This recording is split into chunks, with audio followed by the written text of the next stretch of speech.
Galera, é o seguinte, se você tá a par das notícias que envolvem o mundo dos games, já deve estar ciente de que a Microsoft anunciou o fim da Xbox Marketplace no Xbox 360 para o ano de 2024, e esse é, em definitivo, um dos eventos mais marcantes para a história da empresa.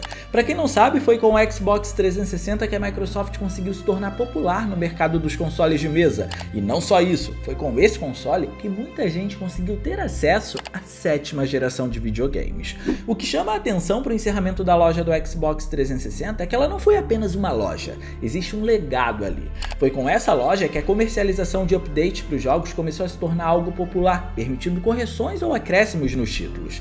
Também foi nessa loja que tivemos acesso a diversas DLCs, e não menos importante, também foi com ela que muitos jogos de baixo orçamento tiveram uma visibilidade tremenda. Games como Limbo, por exemplo, não teriam a popularidade que tem hoje em dia se não fosse o alcance permitido pela loja.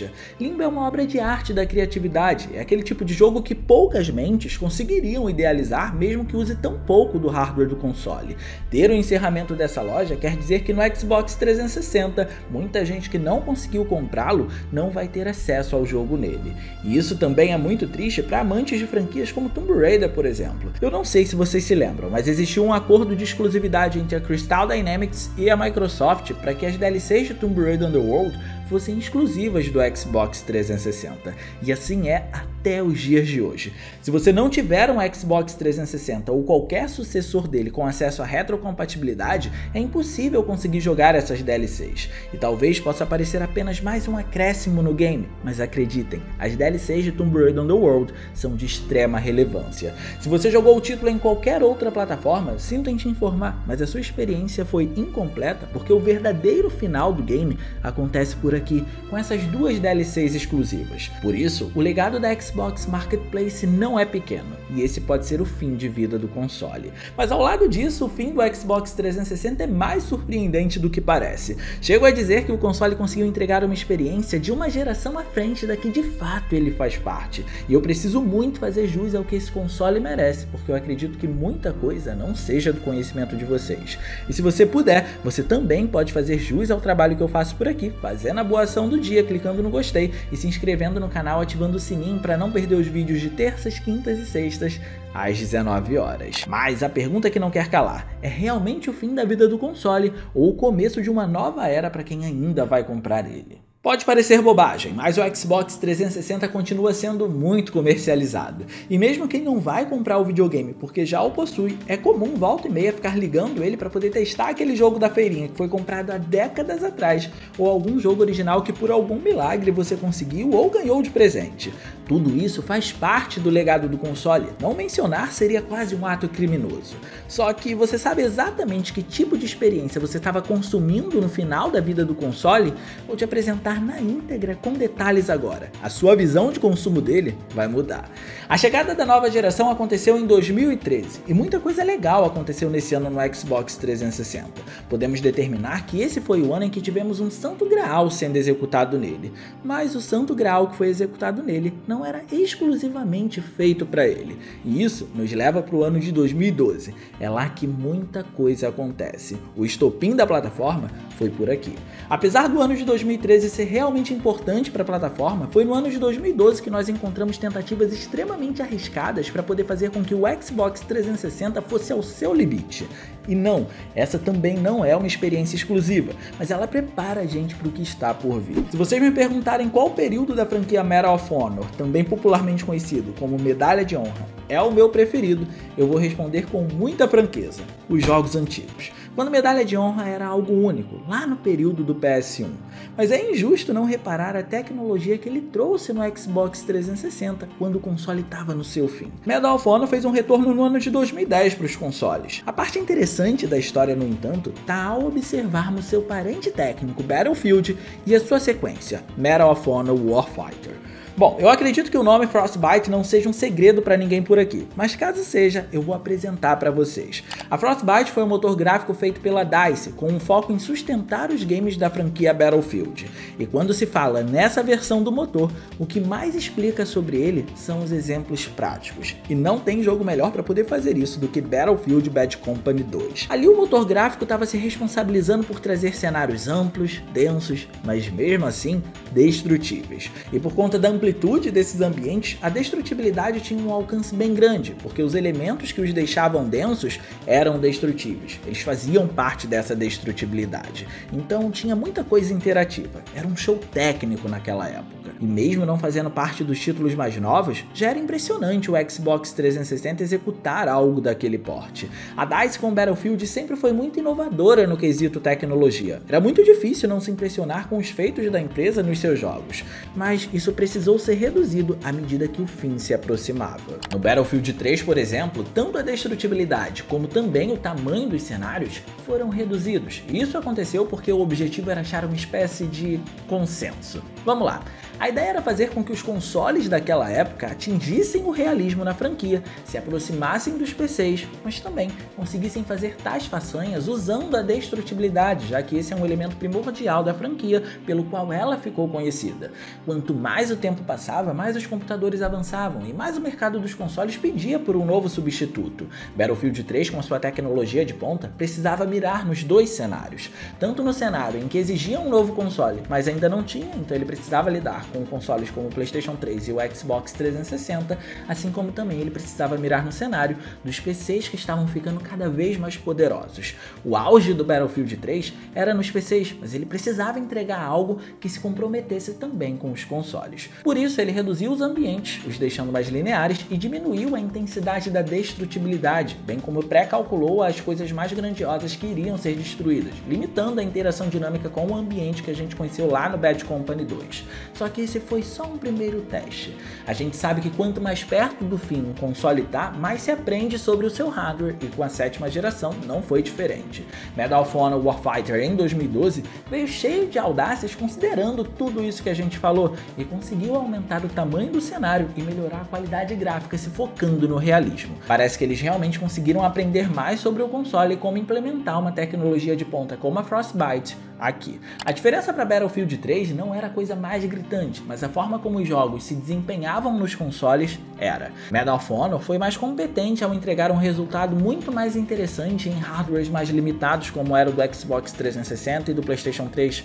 Podemos dizer que foi tudo muito sutil, mas ainda estava lá. Se você não olhar todo esse histórico, não percebe os avanços. Por exemplo, para aderir a esse maior número de detalhes e trazer um realismo absurdo, os dois jogos demandam que você instale um patch de texturas no Xbox 360. A diferença é que Medal of Honor melhora mais o resultado das texturas usando esse patch. Ele tem um trabalho de otimização melhor nesse sentido e por isso entrega um resultado visual que é superior nos consoles ao que vemos com Battlefield 3, e faz isso considerando ambientes maiores e levemente mais destrutíveis. A destrutibilidade que a gente encontra por aqui ainda não é o nível que a gente tem em Bad Company 2, mas com certeza é superior ao que é visto em Battlefield 3 nos consoles. E sim, isso é impressionante para um Xbox 360. Essas imagens chamam a atenção, é inegável. Ele conseguiu encontrar um meio termo com a Frostbite por aqui, entre o que o Bad Company 2 fez e o que o Battlefield 3 estava apresentando. Foi um avanço significativo quando a gente olha para a execução dos dois jogos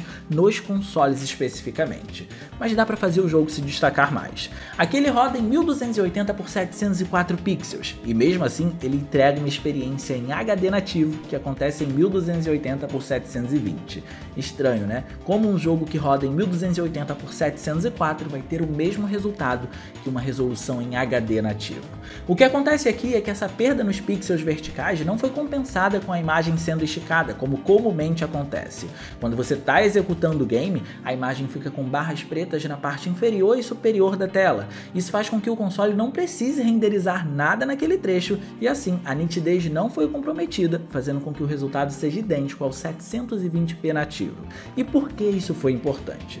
Basicamente para sustentar a performance. Por incrível que pareça, essa pequena diminuição na resolução sustenta a performance de maneira que beira um ritmo perfeito, mesmo no Xbox 360, com eventos acontecendo a todo momento e com uma qualidade de texturas absurda, o jogo se mantém estável na maior parte do tempo com sua performance voltada para 30 quadros por segundo. Medal of Honor não parece um jogo de 7ª geração quando a gente olha para todo esse contexto. Só que o melhor dos casos vem agora, porque aqui temos uma história que não apenas fez o Xbox 360 parecer um console de nova geração da época, como também temos um caso de redenção. A partir de agora, tudo vai ser absurdo, no melhor sentido da palavra. O primeiro impacto com Halo 4 foi grandioso, se você já acompanhava a franquia ou se você apenas ouvia falar dela, não importa, foi grandioso independente do olhar. O jogo foi um divisor de águas tecnicamente dentro do Xbox. Isso aconteceu porque ele estava muitos passos à frente dos jogos anteriores da saga e isso impressionou quem vinha acompanhando ela e também estava à frente da maioria dos jogos em primeira pessoa daquela época, impressionando dessa forma quem não acompanhava a saga. E você percebe isso logo na animação inicial, por exemplo, que mostra modelos extremamente realistas com uma captura de movimentos que para a época era bem fora do comum. E pensamos que isso vai se manter apenas nas animações, mas aí assumimos o controle do protagonista. E não, Halo 4 não parece ser um jogo de Xbox 360 depois que você começa a jogar ele. O primeiro ponto que impressiona ao assumir esse controle é como trabalharam a jogabilidade para deixá-la leve. O objetivo disso era fazer com que o jogo parecesse ter 60 quadros por segundo, quando na verdade ele estava sendo executado a 30 FPS. O fato é que muitos jogos optam por técnicas para poder criar esse tipo de disfarce, uma espécie de ilusão no jogador, mas normalmente são técnicas visuais. Um caso claro disso é o Motion Blur, para poder dar desfoque nos movimentos. Dessa forma, quando esse tipo de técnica é usada, cada ação que acontece no local da gameplay é executada com um nível de desfoque para poder parecer que ela está sendo mais fluida do que realmente está. Só que Halo 4 faz diferente e se foca na jogabilidade para poder fazer isso, se apropriando da sua estabilidade nos 30 FPS para poder trabalhar com movimentos leves e ágeis no personagem principal. E aí, ele já começa a parecer que é um jogo de nova geração. Afinal de contas, no Xbox 360 parece que ele está rodando a 60 quadros por segundo. A sensação de assumir o controle de Master Chief nesse título, na época de lançamento, era algo muito único. Mas vamos a fundo, porque se teve uma coisa que destaca toda a tecnologia do game aqui, é a direção de arte. Existe algo mágico nesse jogo, diria até que fantasioso. Muitos cenários que você encontra têm uma grandiosidade que não era comum dentro da franquia, e renderizar tudo isso dá trabalho. Só que quando entramos nesses cenários colossais, começamos a ver uma diferença absurda quando comparamos com os jogos anteriores. E aí começamos também a ver não apenas que ele passa uma ideia de nova geração, como também é uma redenção para a franquia. Halo nunca foi o melhor exemplo de cenários internos, e isso acontece por um fator único: a iluminação. Os jogos anteriores da saga nunca se interessaram muito em expor uma grande presença de luz e sombras nos ambientes. Sempre foi tudo muito contido nesse sentido, mas parece que valeu a pena a espera. A iluminação é transformadora por aqui, e digo isso afirmando sobre todo o conjunto da obra. Vejam bem, estávamos no período que mais valorizava efeitos de luz e sombra, e esses efeitos são alguns dos principais responsáveis por trazer uma grande diferença entre a geração que antecede o Xbox 360 e o próprio Xbox 360. É por isso que os ambientes internos são muito melhores por aqui, porque nos jogos anteriores, mesmo sendo do Xbox 360, a gente não encontrava um foco muito grande nesse sentido, e como no Halo 4 a gente encontra uma diferença que é substancial. Vamos dizer que a qualidade dos efeitos de luz e sombra é um tanto assustadora nesse jogo.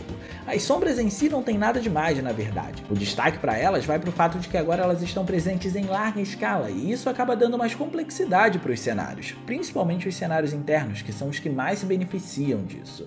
Só que o que chama a atenção nele, no meio dos jogos daquele período, claro, é a qualidade dos feixes de luz, que são muito conhecidos como God Rays.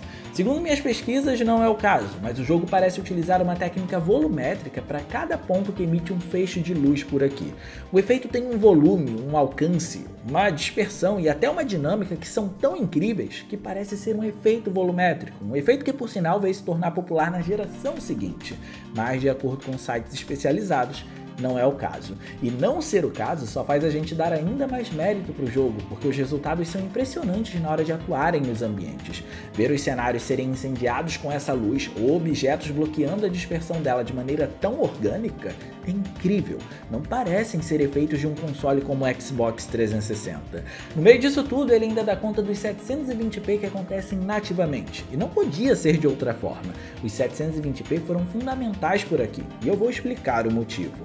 Cada pequena textura que você se aproxima em Halo 4 está em alta definição. Não existe um único objeto sequer que você vá se aproximar e não vai ficar satisfeito com a qualidade e quantidade de detalhes presentes. Podemos afirmar que, num geral, a consistência da imagem é incrível, e os desenvolvedores foram muito inteligentes quanto a isso, porque eles sabiam da responsabilidade na hora de misturar os feixes de luz incríveis com um sistema de névoa à distância, no meio de um pântano como esse, que é cheio de texturas ricas em detalhes. Vamos dizer que o anti-serrilhamento que estava presente aqui para poder realizar essa tarefa de consistência não é dos melhores, mas não dava para usar um mais pesado porque o jogo já estava consumindo muito do poder do console com a qualidade das texturas e os efeitos de iluminação.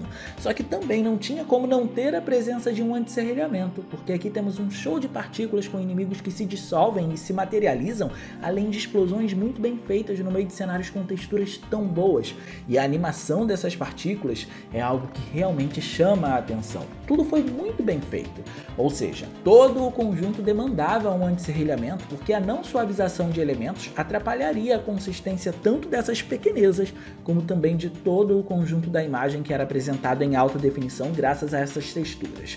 Por isso, usaram um anti-serrilhamento, mesmo que não fosse dos melhores. E o drible técnico para poder realçar esse sistema de anti-serrilhamento vem agora. A grande sacada inteligente por aqui foi usar esse anti-serrilhamento que tinha o hábito de embaçar a imagem dos jogos, sabendo que ele não comprometeria a nitidez da imagem por aqui, porque estávamos em uma imagem genuinamente em 720p.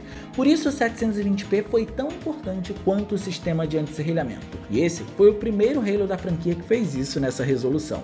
O jogo estava redimindo a saga em outro aspecto técnico, e isso precisa ser ressaltado. Agora, quando você olhar para tudo isso, considerando a magnitude e grandeza dos ambientes, a qualidade dos efeitos de luz, a adição de um sombreamento, a mecânica leve de jogabilidade que faz você se sentir jogando um game em 60 quadros por segundo, o número de partículas acompanhadas de excelentes animações e texturas em alta definição, o resultado é esse.